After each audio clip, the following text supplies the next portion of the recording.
یہ جان کر آپ کو حیرت ہوگی، گراہم بیل کی ماں اور بیوی سننے کی سماعت سے محروم تھے۔ یہ وہی گراہم بیل کا جس نے ٹیلی فون کو ایجاد کیا تھا۔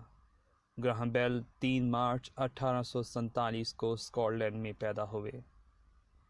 گراہم بیل کی پہلی ایجاد ایک آٹے کی چکی کے لیے تھی۔ اس نے اپنے ہمسائے کی مشکل کو دیکھتے ہوئے ایک پیڈل والا چکر بنا کر دیا تاکہ اس کو مشین چلانے میں آسانی ہو۔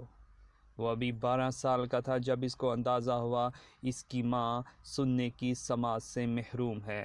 اس نے اشاروں کی زبان سے اپنی ماں سے بات کرنا شروع کر دی۔ گراہم بیل کے خاندان کے زیادہ تر لوگ تعلیم کے شعبے سے وابستہ تھے۔ گراہم بیل کو اپنی ابتدائی زندگی میں شعر و شاعری اور میوزک سے بہت زیادہ لگاؤ تھا۔ 16 سال کی عمر میں گراہم بیل نے ایک کالج میں میوزک کے استاد کی حیثیت سے کام کرنا شروع کر دیا۔ گراہم بیل کا باپ ایک اچھا مقرر تھا۔ اس کی خواہش تھی اس کا بیٹا بھی ایک اچھا مقرر بنے۔ گراہم بیل کے 2 اور بھی بھائی تھے۔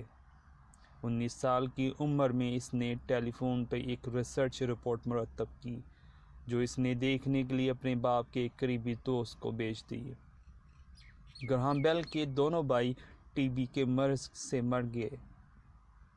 23 سال کی عمر میں گراہم بیل اپنے والدین کے ساتھ کینیڈا چلا گیا۔ 1872 میں بیل کو بوسٹن یونیورسٹی میں ایک پروفیسر کی حیثیت سے کام کرنے کا موقع ملا۔ 1874 میں گراہم بیل نے آواز کی ترسیل والے پروجیکٹ پر کافی حد تک کامیابی حاصل کر لی تھی۔